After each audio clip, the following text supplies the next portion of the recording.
Fala galera, bem-vindo a mais um episódio do Betas. Meu nome é Alberto Bueno e hoje eu tô com um convidado super especial pra gente fazer mais uma entrevista aqui. André Berezowski, também conhecido como Belê. E aí, Belê, tranquilo? Bom demais. Beleza? Beleza. Já começa explicando, tá? O Belê é do seu nome, imagina, né? Como é que foi essa história? Meu nome é André Berezowski Neto. E aí, num dos campeonatos, o juiz foi me chamar pra competir e começou lá, André Belezinha, vem escalar aí. E aí, era um campeonato nacional e aí ficou, né? Belezinha, Belê e pronto. Em Curitiba eu sou conhecido como Andrezinho. Aí no Rio de Janeiro é Belezinha e no fim das contas resumindo, virou Belê. Legal, muito bom. Bem, primeiro eu queria começar explicando por que eu convidei o Belê para participar aqui das nossas entrevistas.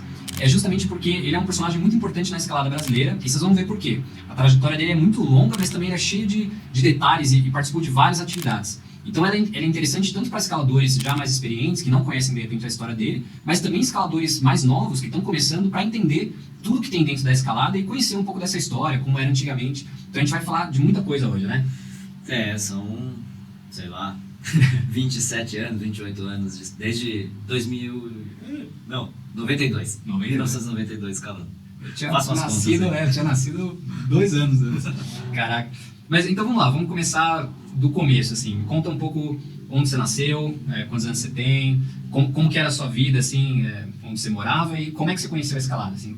Conta um pouco dessa história pra gente. Tá, eu sou natural de Apucarana, norte do Paraná, totalmente plano, é só plantação de arroz, trigo e eu nunca imaginei que eu iria escalar um dia, né? Hoje em dia até tem um movimento de escalada bem legal no norte do Paraná, que é do lado de Londrina e tal, mas eu nasci em Apucarana e a minha infância foi basicamente sempre muito ao ar livre, então sempre morei em casa, com um quintal grande, e meus avós e tios moravam em sítio, que estava a 5 quilômetros da cidade, então era a semana inteira, final de semana de lei, era no sítio, e era correndo, subindo em árvore, totalmente livre, então esse contato, né, outdoor sempre foi cultural, assim, então é uma coisa que vem desde criança, essa história de estar ao ar livre, pé na terra, brincar, né, e isso com certeza hoje eu vejo que influenciou muito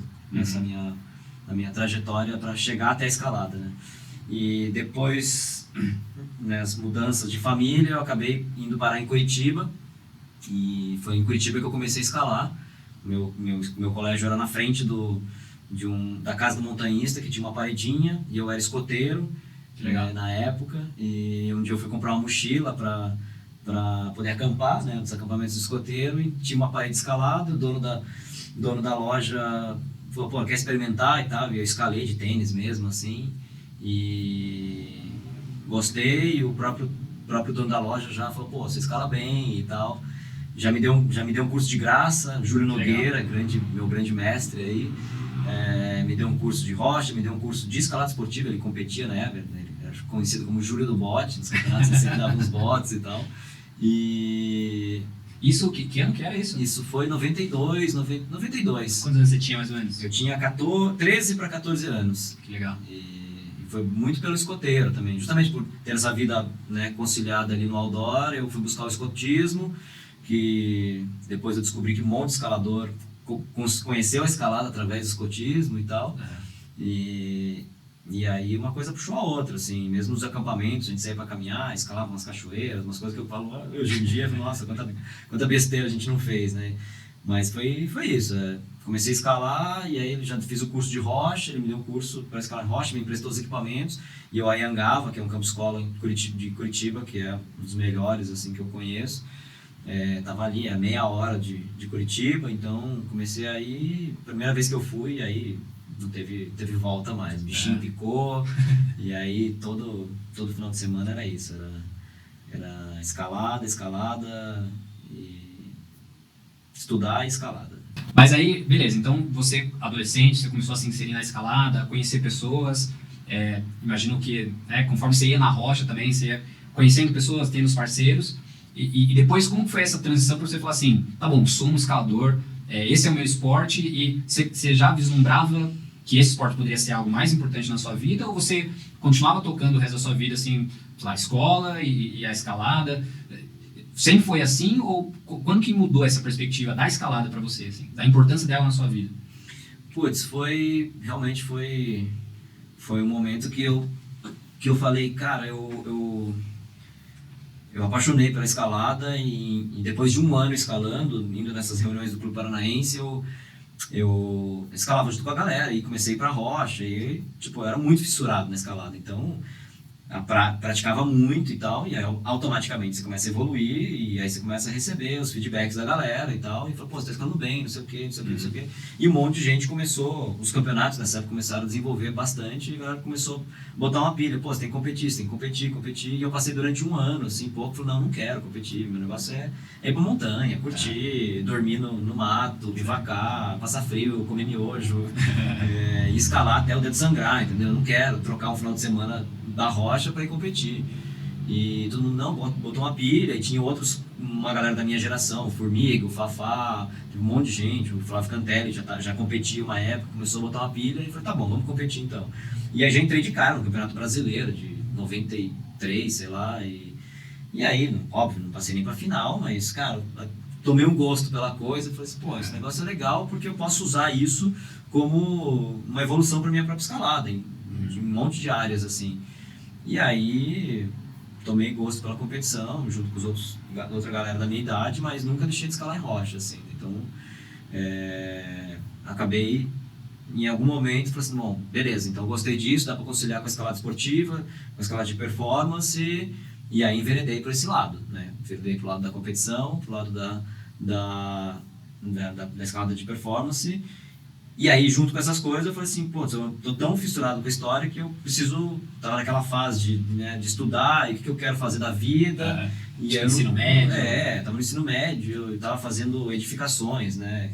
Tava no colégio técnico para ser, sei lá, engenheiro. Uma coisa que eu gosto, trabalhar com coisas manuais, assim, e tal, mas... Não me encaixava, assim, não rolava, assim, e aí eu falei, meu, quer saber, eu vou tentar encontrar um trampo com escalada, vou viver da escalada de algum jeito, não sei como, não faço ideia como, já existia Mont Blanc, que era um fabricante de mochila, pedi emprego lá, mas não tinha, não tinha experiência, né? Sim. E aí eu falei, meu, quer saber, eu vou desenvolver meus próprios produtos, e aí durante essas reuniões do Clube Paranaense eu ia lá nos retalhos que a galera descartava de gordura e tal, comecei a juntar, pedi pro meu pai me ensinar a costurar na máquina de pedal lá e comecei a fazer saquinho de magnésio, umas pochetes, e aí fui fazendo as paradas, vendendo, ganhando um dinheirinho ali, e o negócio andou, assim, com essa parte de costura, comecei a fabricar umas papetes, né, de chinelo pra galera que usava na montanha, e aí chegou um dia que eu falei, não, eu quero viver disso. Não sei como, e aí conversando com meus pais, então meu pai mesmo falou, putz, mas, cara, você vai viver como? Eu nunca ouvi falar de nenhum escalador que vive, né, de escalada, né? Alguém que vive. O que é o escalador? Escalador profissional, não existe isso, não existe, né? Até hoje eu não me considero um escalador profissional, né? Porque eu sou um profissional da escalada, né? Entendi. Entendeu? Então não vivo só pra escalar, né? Então, mas eu falei, não quero saber, eu vou dar um jeito e meu pai eu lembro que ele ficou muito bravo, assim, falou, não, você tá louco, meu, todo mundo tem uma carreira, todo mundo, eu falei, não quero saber, eu vou viver da escalada e ponto final. Você tinha o quê? Você era menor de idade? Eu já tava ali nos 17, 18 anos, e aí eu falei, não, vou por esse lado, eu comecei a fazer minhas coisas, e aí de tanto insistir eu consegui um trampo, consegui trabalhar na Mont Blanc, na produção das mochilas e todos os equipamentos da linha de equipamentos que eles tinham, que era incrível. E aí foi meu primeiro trabalho registrado, foi a minha maior conquista, assim. Acalmou meus pais também, falaram, você tem emprego. E foi muito bom, assim, porque me desenvolveu como profissional e tal. Mas essa ânsia de querer escalar, de querer, né, expandir, evoluir, me levou a, né, buscar novos áreas. A parte de competição também, já estava competindo vários anos. E aí, na época, Curitiba, que sempre estava ali dominando os campeonatos, surgiu a 90 graus, né? Foi o primeiro ginásio escalado no Brasil. E aí, em pouco tempo, a galera que se dedicou só a treinar, ter um lugar só para treinar, né, fez toda a diferença. A galera começou a destacar e eu não pensei duas vezes. Falei, Paulo Gil tem trampo para mim, venha, vambora, vamos trampar. Mudei minha vida com 19 anos, 18 para 19, troquei Curitiba por São Paulo e fui morar dentro da 90 graus, já emendei na primeira semana num curso da Federação Francesa que estava rolando, curso de juiz, Caramba. Curso de atletas, curso de route setter. A Federação Francesa de Montanhismo mandou um profissional para dar um curso. Foi uma semana inteira de curso, fiz curso de route setter. E aí, com o Paulo Gil, dispensa comentários, que minha carreira de route setter se desenvolveu dali para frente. Só de olhar ele montar, escalar as linhas dele, foi onde, né, eu tomei gosto pela escala de competição. Porque eu dividia muito também, meu foco era treinar para as competições. Então, eu aproveitava toda a infraestrutura da 90 e treinava até 5 horas da manhã, morava lá dentro, né? Você passou a respirar escalada 24 horas, né, por dia. Respirava. Eu realmente respirava, porque tinha semana que eu fazia compra no supermercado e ficava 2 semanas sem botar o pé na rua dentro da 90. Porque eu tinha tudo lá dentro, né? Eu trabalhava lá, eu morava lá, eu cozinhava lá, lavava roupa, treinava lá e reformava a parede, aprendia a construir parede. E é isso. E meu foco era escalar e ponto final. E lá eu trabalhei durante 3 anos, morei lá dentro, literalmente, era a minha casa, tinha um quartinho lá, morei, trabalhei, foi incrível, conheci muita gente me ajudou assim, tipo, absurdamente em todas as áreas, né? Então, fui muito, muito bem acolhido em São Paulo, assim, foi maravilhoso, né? Foi um tempo muito bom, a gente se divertia muito, escalava muito, treinava muito, foi umas épocas que eu treinei assim, bizarramente literalmente até 5 horas da manhã. Eu tinha medo de dormir também em São Paulo. Eu tinha medo, eu vou dormir, não, eu prefiro escalar aqui, o ginásio tá aceso, tem música rolando, ninguém vai entrar aqui. E aí eu fico aqui escalando, e o ginásio só abria 2 horas da tarde mesmo, e eu falei, aí eu durmo um pouquinho até meio-dia e tal. Jovem, né? Jovem. E aí não tinha muito isso, não era todo dia também, porque tinha muito trabalho no 90, sempre teve muito trabalho. E é isso, aí uma coisa puxou a outra, aí depois abriu a Casa de Pedra, aí recebi uma proposta de trabalhar lá também, e aí, um pouco antes disso, na própria 90, eu, né, vendo a carência da galera dessa parte técnica, os cursos de escala esportiva rolavam uma vez por mês, mas tinha muitos clientes que chegavam todos os dias, assim, né, que é uma carência que eu vejo hoje também, né, um monte de gente que chega e precisa de uma informação mínima, assim, né, tipo, o que eu faço, como é que eu escalo, o que é melhor para escalar, né, e aí eu pesquei isso e falei, vou desenvolver um trabalho de acompanhamento, né, desenvolvi como se fosse um personal de escalada, né, desenvolvi todo um método lá, baseado no curso de escalada esportiva do Paulo Gil, do Linha, né, e do Edu Carcerone, que montaram uma apostila, tudo e tal, baseado num livro, e aí o negócio evoluiu. E também foi nessa época que também surgiu a ressola, né? Eu via a galera jogando um monte de lá esportiva, terminava a sola, jogava no lixo, simplesmente jogava no lixo e acabou, não existia esse serviço no Brasil, né?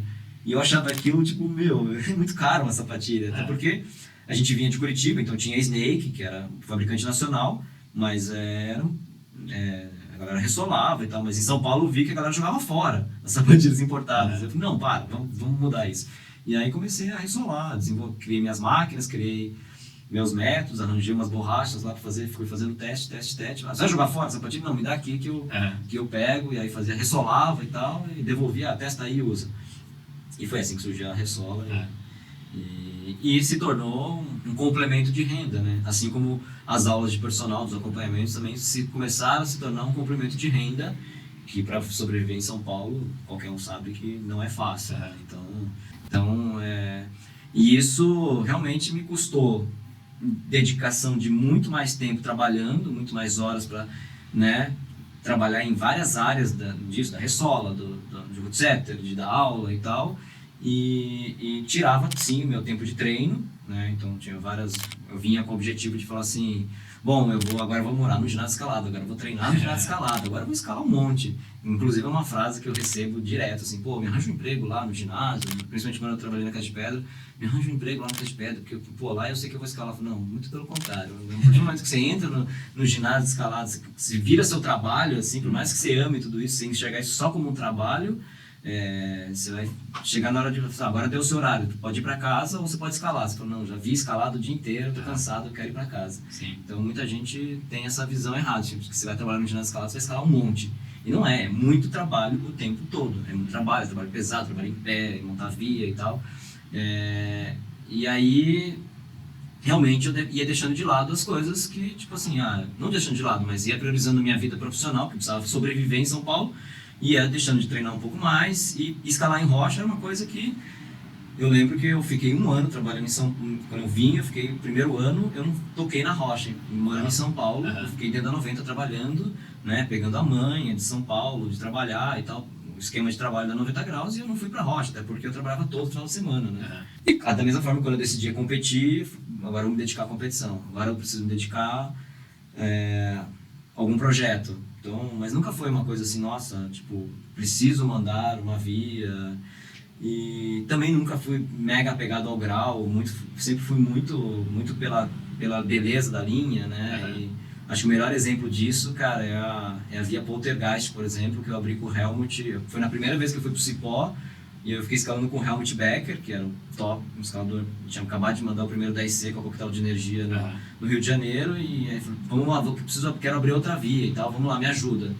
E eu não tinha nem escalado, sei lá, 9º grau na época e tal, vamos lá, procuramos, achamos a via e abrimos e não sei o que, se tratava de um 10B, assim, né, isolamos os movimentos, testamos e tal, mas eu nem imaginava o que seria, e vim encadenar a via anos depois, assim, pela beleza da via, pelo lugar, assim, sabe, e isso sempre aconteceu com tudo, com os boulders, sabe, sempre foi uma coisa que foi, legal, vou procurar um lugar, vou desenvolver um pico de escalada, agora eu tenho tempo, tá pertinho, eu tenho um tempinho, né, vou lá, dou um pega num boulder que tá rápido, e sempre foi muito assim, né, foi bem, a prioridade, quando eu falei, quando eu decidi trabalhar com escalada, é trabalhar muito, assim, então não é fácil, né, todo mundo acha, não, mas cara é empresário, o cara tem 3 não, cara, é muito emprego, principalmente porque é uma coisa que está relacionada à decisão, de falar assim, não, eu quero trabalhar com um negócio que eu amo, que eu adoro, mas eu quero ter liberdade também, então não quero... Né? Quero trabalhar sozinho, eu entro na ressola sozinho, trabalho tranquilo,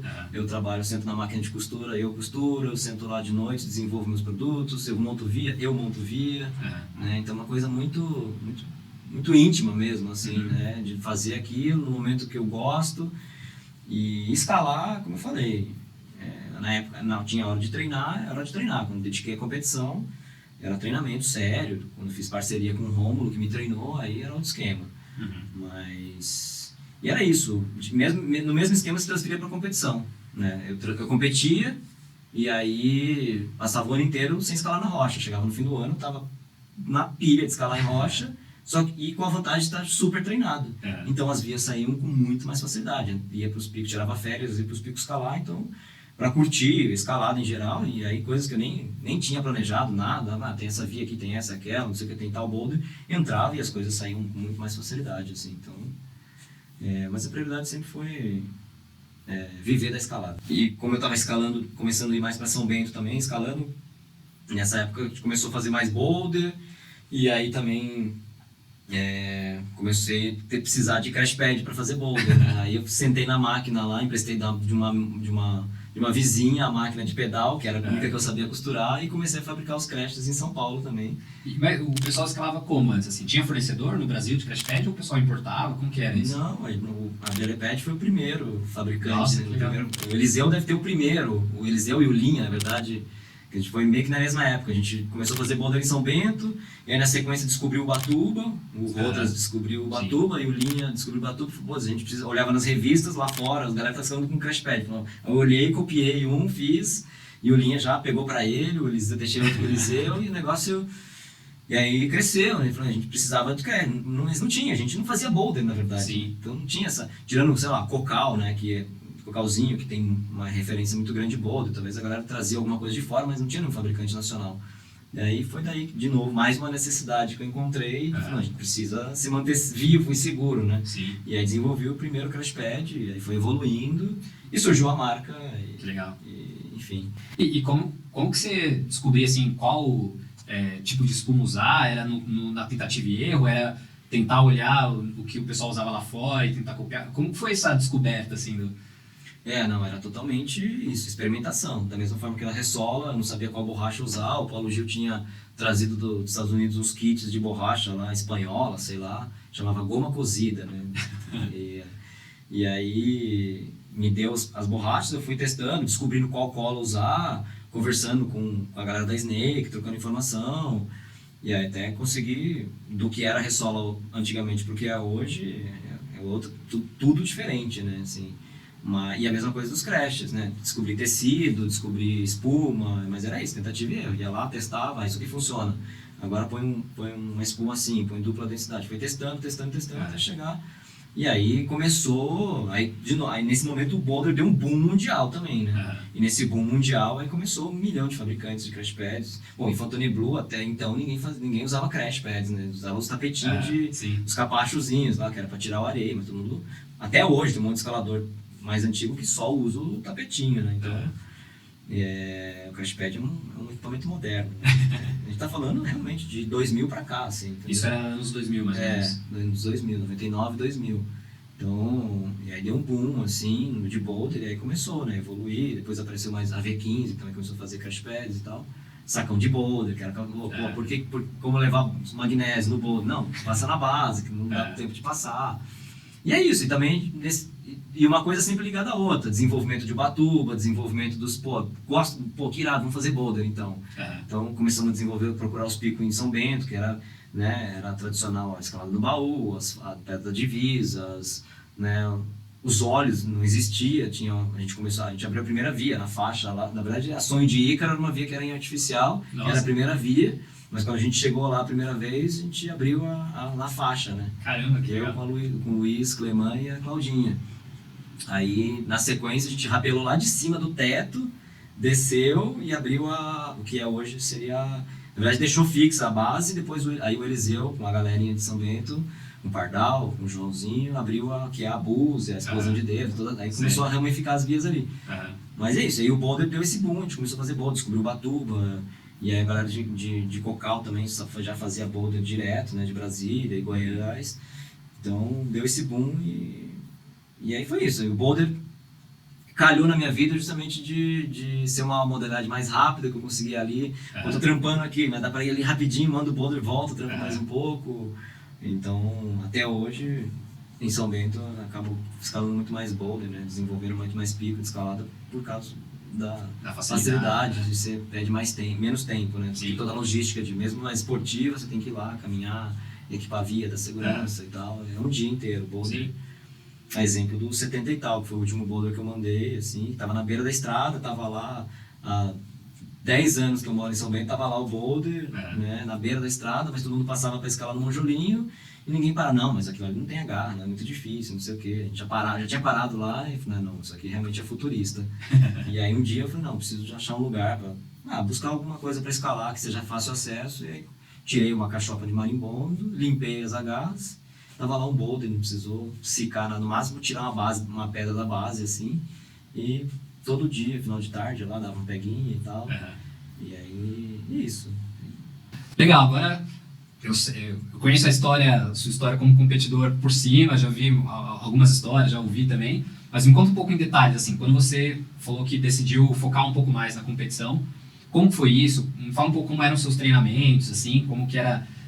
se tinha uma coisa mais estruturada ou se também era né, um pouco na tentativa e erro. E aí me fala um pouco quais foram um pouco das suas conquistas, ou quais eram as dificuldades que se enfrentava para participar de um campeonato, né? Me conta um pouco desse contexto dessa época, assim. Na parte de competição por sorte eu peguei uma época muito boa, em Curitiba, onde tinha o Chicão, que organizava vários eventos, né, fez vários campeonatos no Sesc, vários eventos nacionais. Ele fazia até eventos de velocidade, né? Ou seja, todo mundo fala que a velocidade é nova no cenário. Não, a gente já competia há muitos anos. Em 93 a gente estava competindo em velocidade. Uma via assim... 2 vias diferentes, escalava uma via, depois tomava o tempo, depois trocava, depois foi evoluindo, 2 vias iguais e tal, exatamente simétricas, até como era um pouco antes de ter essa via oficial, né? De parede de speed. Então, eu peguei uma época muito boa, que tinha muitas competições também, então podia escolher, tinha vários opens, na verdade, em vários lugares, tipo Taquara, no Rio Grande do Sul, né? Uma cidade que está a 1 hora de Porto Alegre, então os caras faziam campeonato lá, aí ia para Petrópolis, ia para Belo Horizonte, tinha muito campeonato, em tudo quanto é canto. Então, mas eu competia assim, porque a gente criou um grupo ali e treinava junto no Clube Paranaense, vai ter campeonato, era isso, né? eram os festivais de hoje em dia, ir lá para encontrar a comunidade da escalada nacional, escalada esportiva nacional. Sim. Mas para treinar, basicamente a galera não treinava, a galera escalava em rocha, ficava escalando em rocha, né, na esportiva, e dava uma brincada no muro e tal. Mas os meus primeiros treinos realmente foram bem na base da tentativa e erro. Ia lá, escalava muito. Basicamente meu treino era muito escalada. Depois surgiu um dos primeiros fingerboards do Brasil, que nativo botou uma tábua com uns toquinhos de madeira, ela fez uns furos na tábua, e a gente começou a fazer barras em tipos de agarras diferentes. Sim. E eu treinei, teve uma época que eu treinei, o muro onde eu treinava, a gente passei a treinar num muro que era uma academia de ginástica, na época era ginástica olímpica, e onde treinava parte da seleção brasileira, em Curitiba. E aí o técnico me pegou para treinar, falou, vamos fazer uma experiência, vamos treinar, vamos fazer um treinamento de escalada, só que com os exercícios da ginástica. Então, foi muito legal, eu treinei durante 6 meses com esse técnico, o Marco Mata, e eu fazia vários exercícios de solo, de barra, argola, bom, que basicamente está no cenário de novo, né? Sim, fazer argola, fazer a barra, fazer, né, muscle up. Muscle up a gente já faz há milhões de anos. Na ginástica é aquecimento, né? Então, até mortal para trás, cama elástica. Então, foi uma época que me deu uma visão, até os treinamentos de fortalecimento na parte de musculação. Então, fortalecer membro superior para evitar lesão, tudo isso já fazia da época ali, 94, 95, já estava fazendo esse treinamento mais voltado para a competição, mas usando essa experiência dos treinos de ginástica. Mas isso, e aí tudo foi, né, foi juntando uma coisa ou outra, pegava uns vídeos, informações da galera e ia treinando. E deu para evoluir muito durante muitos anos, até, assim, na base da autoexperimentação, assim. Mas chegou num momento que realmente, quando entrou o Rômulo Bertuzzi, fez o trabalho com o Cezinha, com a Thaís, né, que era um treinador formado pela USP, focado em escalada, e aí entrou essa parte mais acadêmica, organização melhor dos treinos, e aí ficou uma coisa, aí comecei a perder terreno, assim. Então até então tinha, até 2000, foi em 2000 quando eu ganhei o primeiro brasileiro, foi na base da experiência mesmo. Daí de 2000 em diante a gente comecei a fazer o trabalho com o Rômulo Bertuzzi, e aí foi treinamento completamente planificado, organizado, e aí foi a época de 2000 a 2007 que só colhemos bons frutos, assim. Você foi campeão vários anos seguidos, não foi? Fui tetracampeão brasileiro, 2000, 2002, 2004, 2005, depois 2007 a gente foi campeão também vice-sul-americano, teve um pan-americano que me roubaram o título, né? Mas beleza, a gente não, ia competir e não tinha, era 2 atletas, 3 atletas, não tinha recurso, não tinha federação, não tinha técnico, não tinha federação, não tinha nada, não tinha ninguém para recorrer pela gente, enfim. A gente perdeu alguns títulos, assim, o Brasil perdeu alguns títulos porque era isso, era o escalador por conta, né? Então, e mesmo competindo no Mundial era isso, foi tirando do bolso, lá e gastava uma grana, ia lá, competia, tomava murro na cara, voltava, aprendia, ajustava, e todo esse trabalho foi feito em conjunto com o Rômulo, um monte de exercícios, de novo, experimentações e criações que a gente criou há muitos anos atrás, hoje está em alta nos treinamentos, a gente tem acompanhado um monte de coisa, os próprios trabalhos dele estão sendo super reconhecidos, todos os textos dele, todos os estudos estão sendo super reconhecidos, e aí dessa fase foi a melhor, assim, porque realmente foi um negócio mais organizado. É um mix, na verdade, porque eu já tinha muita base do montanhismo, tinha um repertório muito grande da escalada em rocha, um repertório muito grande de treinar, de escalar muito, de treinar muito. Foi só ajustar ali, polir, e aí só rendeu bons frutos. Então, mas foi isso, foi uma época de competição. De novo, foi abdicar, da mesma forma de trabalho, foi abdicar disso. Não era um atleta, porque eu tinha que trabalhar, tinha que montar via, tinha que dar aula, tinha que ressolar. Mas, por incrível que pareça, eu encontrava tempo para dar aula, treinar, montar via, em dois ginásios, na Casa de Pedra do Morumbi, depois na Casa de Pedra Perdizes. Fazia 2 sessions de treino todos os dias, uma de manhã, outra à tarde, 6 vezes por semana. Então só descansava na sexta-feira, final de semana eram os treinos intensos, eram os treinos mais intensos, abdiquei de escalar em rocha, e é isso. Deu resultado, e foi vida de atleta, alimentação, descanso, e foi assim algo, e muito treino muito intenso, muito pesado. E, inclusive a gente puxou uma das planilhas outro dia e fiquei assim assustado, assim, nossa, quanto que você treinava, juro né? que eu tava fazendo isso, né? Então, e realmente eram coisas impressionantes, assim. Então, que é isso, tem muita gente que me acompanhou nessa época, o Alex me acompanhou muito nessa época, assim, e ele viu como era, né? E de certa forma a gente puxava o nível junto, né? Tinha uma galera que a gente conseguia puxar junto e foi muito legal. Mas foi isso, foi foco para competição. Sim. Entendeu? Então não tinha escalada em rocha, era isso, era o ano inteiro competindo, baseado no calendário do Nacional, no calendário do Mundial, dos Sul-Americanos, e foi assim, boom, foi excelente. Né? E aquela experiência que você teve foi uma das Copas do Mundo que você passou para a semifinal? Como é que foi essa história, assim? Como foi para você, assim, participar disso? E foi o primeiro brasileiro a passar para uma semifinal de Copa do Mundo, é isso? A gente já vinha, como eu já tinha ganho 4 vezes o brasileiro, o sul-americano, sempre estava no pódio dos sul-americanos ou dos Open sul-americanos. Aí o próximo passo, obviamente, era mundial, né? Então a gente já vinha competindo desde 2000 e pouco, desde 99, sei lá, muitos anos nos mundiais, e justamente para isso, também para aprender e trazer para o Brasil. Sim. E a gente vinha batendo essa tecla, mas é muito difícil, o nível era muito alto e continua sendo, né? Mas o foco passou a ser total, o treinamento foi planificado em cima desses mundiais, então ia, competia, voltava, ajustava os treinos, ia, competia, ajustava os treinos.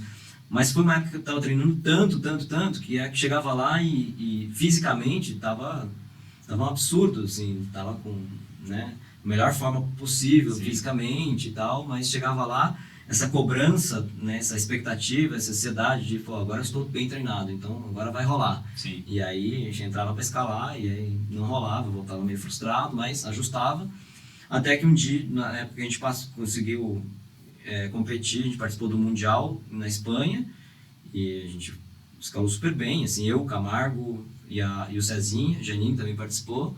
E de lá a gente ficou, tipo, tinha um intervalo entre esse campeonato e essa etapa da Bélgica. E a gente ficou escalando em rocha, e eu já tava um mês na Europa, meio que escalando, treinando e tal, e já tava com o dedo meio machucado, o joelho meio zoado, tava meio cansado, assim, também e tal.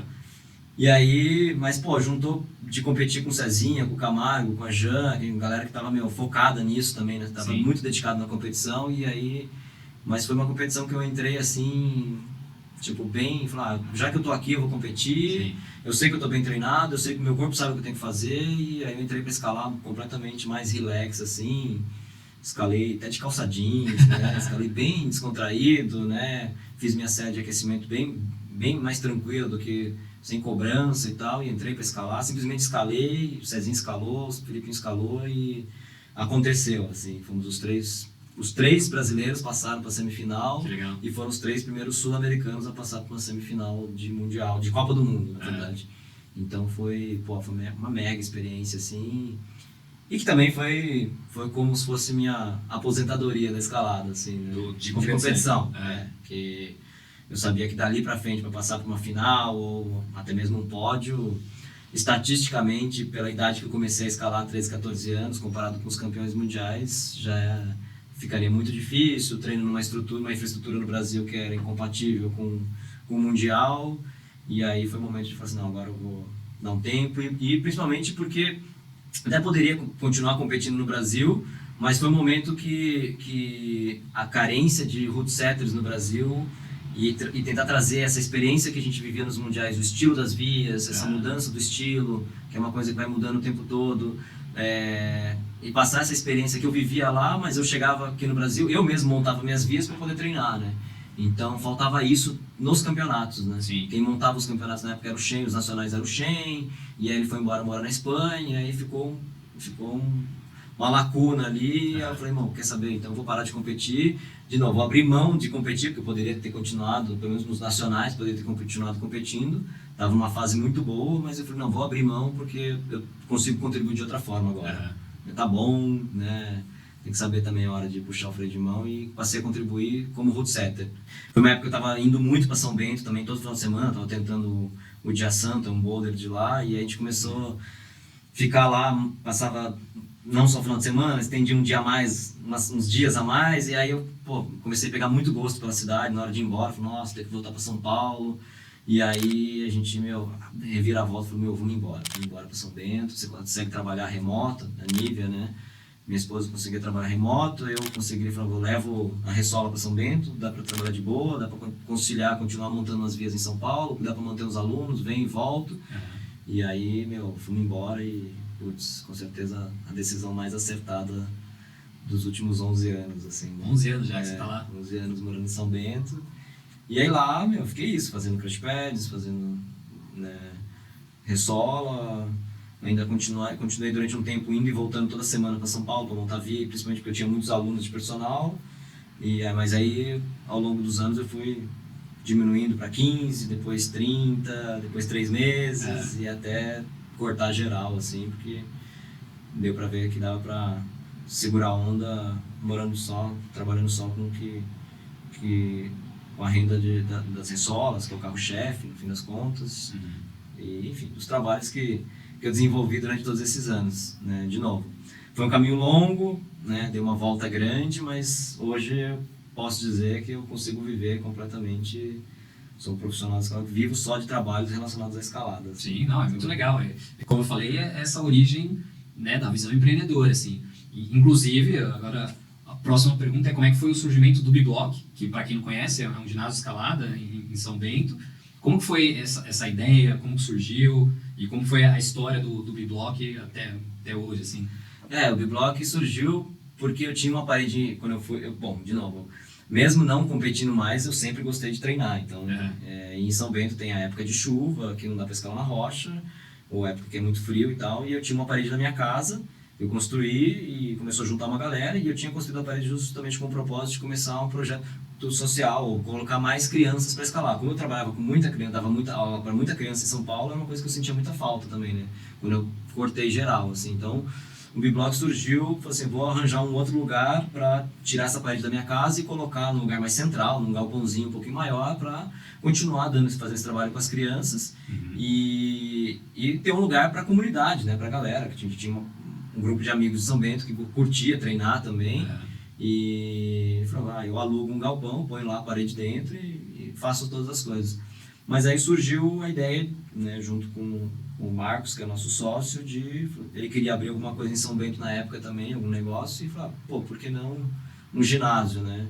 E aí o que era para ser um clubezinho de escalada, uma paredinha, virou um ginásio, que daí eu usei todo esse know-how que eu tinha de ter trabalhado na 90, de ter trabalhado na Casa de Pedra, de ter, né, trabalhado em todos os ginásios do Brasil, assim como Rootsetter ou prestando serviços diversos, e juntei tudo e montei um ginásio de boulder lá, e foi onde a gente começou um trabalho com um centro comunitário, e teve um lugar que a gente conseguiu botar para a galera treinar, e de lá saiu vários atletas, vários profissionais da escalada, sempre foi com esse intuito, assim, né, de fomentar a escalada na região, de fomentar não só a descoberta de talentos, que seja para competição ou para escalada em rocha, e dessa galera formar profissionais que possam, assim como eu, também trabalhar com escalada, sendo instrutores, rootsetters, né, enfim, N trabalhos, construtores de parede, que seja, e passar essa minha experiência que eu tive de uma forma que é muito mais acessível. São Bento é menor, tem muito mais acesso, né? As escolas são muito mais receptivas, é muito mais seguro, mais livre, então surgiu nesse esquema. A gente funcionou no esquema comercial de ter algo de lazer também para o final de semana, para o turista, né? Para experimentar a escalada. Veio para São Bento, a pedra do Baú tá ali, a escalada, a cidade vive esportes de montanha, né? E falou, então tem que ter essa conexão, né? Fazer essa ponte, né? Tanto com a comunidade local quanto com o turista e tal. Então foi um local que...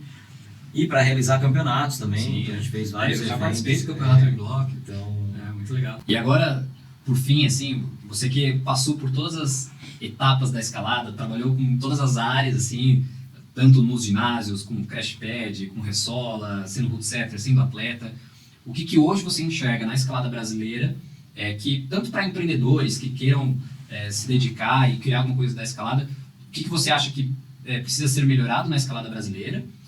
E também como você enxerga a competição ou até o esporte para o público que não conhece, assim, você acha que vai crescer e chegar nas pessoas de um jeito assim como outros esportes chegaram, ou você acha que vai sempre continuar sendo um esporte um um pouco mais alternativo, para quem gosta muito de natureza? Como que você enxerga a escalada brasileira agora, daqui para o futuro? Pô, eu acho que a escalada brasileira ela vai ter um crescimento, ela está num processo de crescimento muito grande, tendo em vista todos os ginásios de escalada estão sempre bem cheios, né?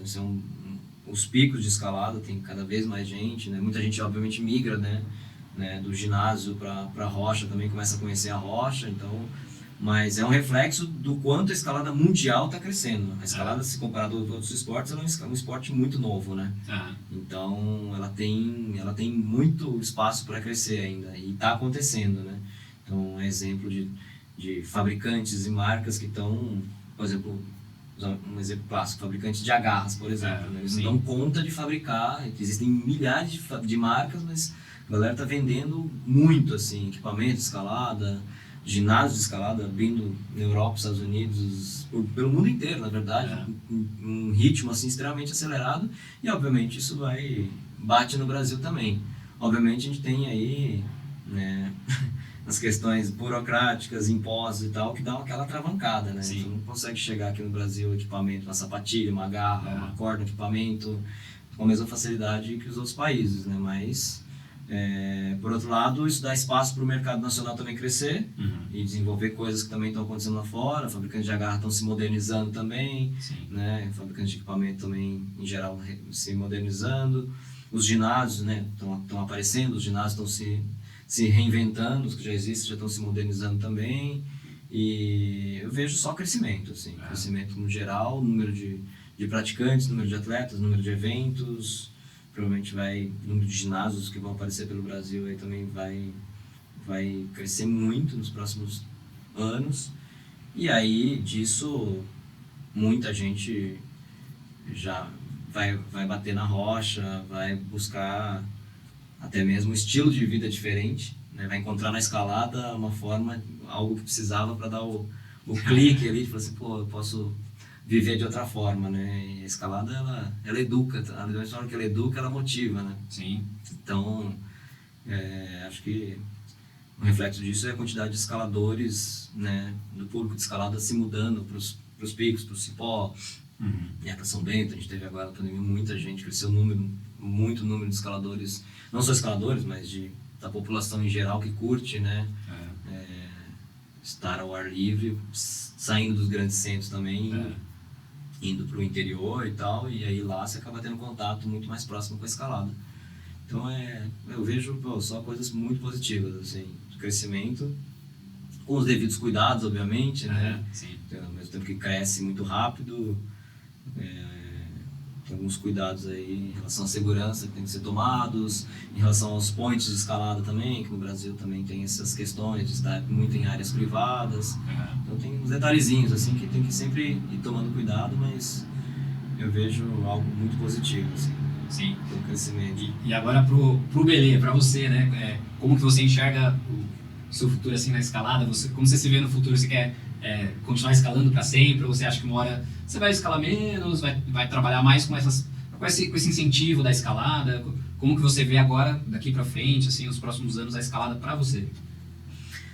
Putz, é como eu sempre vi, assim, se eu tiver a oportunidade de escalar e se no momento eu me sentir motivado, eu vou dar um jeito e vou escalar, entendeu? Se no momento eu tiver a fim de fazer outras coisas, hoje eu me permito, hoje eu tô a fim de pedalar, hoje eu tô a fim de passear com os cachorros, ir numa cachoeira, então, como eu falei, demorou, foi assim, suado, literalmente suado, porque envolve muito trabalho, muitas frentes de trabalho, mas a ideia é buscar isso, estar muito mais tranquilo, assim, tentar ficar mais tranquilo, talvez diminuir um pouco o ritmo de trabalho, né, ficar com delegar algumas outras coisas também, mas não, me vejo, se um dia quiser fazer um 4º grau de positivo na chata lá com a Nívia, ou passear eu vou, se eu quiser escalar, fazer uma session de boulder na rocha com a galera, vai ser incrível também. E isso, acho que o meu foco mesmo hoje em dia é realmente trabalhar com criança, desenvolvimento ali, organização, principalmente dos eventos infantis. A ideia é fazer mais eventos infantis, talvez criar um circuito infantil juntando todos os ginásios pelo Brasil, inclusive o Biblock. Mas me vejo tentando colher uma aposentadoria com tudo que eu criei, assim, mais tranquilo e se escalar ok, se não escalar também, ficar deitado na rede em São Bento estar em casa é muito bom, assim, também. Então, já foi o tempo de viajar, eu sou, extremamente agradecido por tudo que a escalada me deu, né? Me deu tudo, me deu minha família, minha esposa, a Nívia, o estilo de vida que eu tenho, tudo que eu conquistei foi através da escalada. Então, viajei o mundo, conheci o mundo, né? Competindo, conheci muita gente e estar em casa é muito bom também, assim, né? Ficar lá tranquilo é bom demais. E continuar ajudando a galera. Pedalar, caminhar, qualquer coisa. Basicamente ter liberdade, né? E espero que continue trazendo mais contribuições para a escalada. Já teve muita contribuição, mas acho que vai continuar trazendo contribuição. E no nível também de inspiração, né? Eu acho que eu conheci muitos escaladores que sempre se referenciavam a você como a pessoa que ensinou ele a escalar. Já conheci gente no Cipó que falou assim, eu tive aula com o Belê. Aí você falou assim, será que é o mesmo Belê? É o mesmo Belê e tal. Então é muito legal ver que você continua deixando um legado assim, de pessoas que foram influenciadas, seja sendo atleta, seja sendo profissional, etc. E acho que vai continuar sendo uma grande inspiração. Então é um prazer poder mostrar um pouco da sua história, seja para quem está chegando agora, conhecendo a escalada, ou para quem já escala há bastante tempo, mas não conhecia em mais detalhes a história do Belê. Então acho que vai continuar inspirando. Eu sempre fui muito inspirado. Aliás, aquele seu vídeo na Poltergeist, no Cipó, foi o que me motivou a ir pro Cipó a primeira vez. Assim. Eu falei, nossa, um dia eu quero entrar nessa via. Não entrei ainda, mas um dia eu vou entrar. Então acho que vai continuar sendo inspiração. Então é um prazer poder contar a sua história aí. Valeu. Hoje foi um dia, por exemplo, especial em relação a isso. Mesmo tendo trabalhado a semana inteira e eu tô morto, tô acabado, assim, quebrado. Eu falei,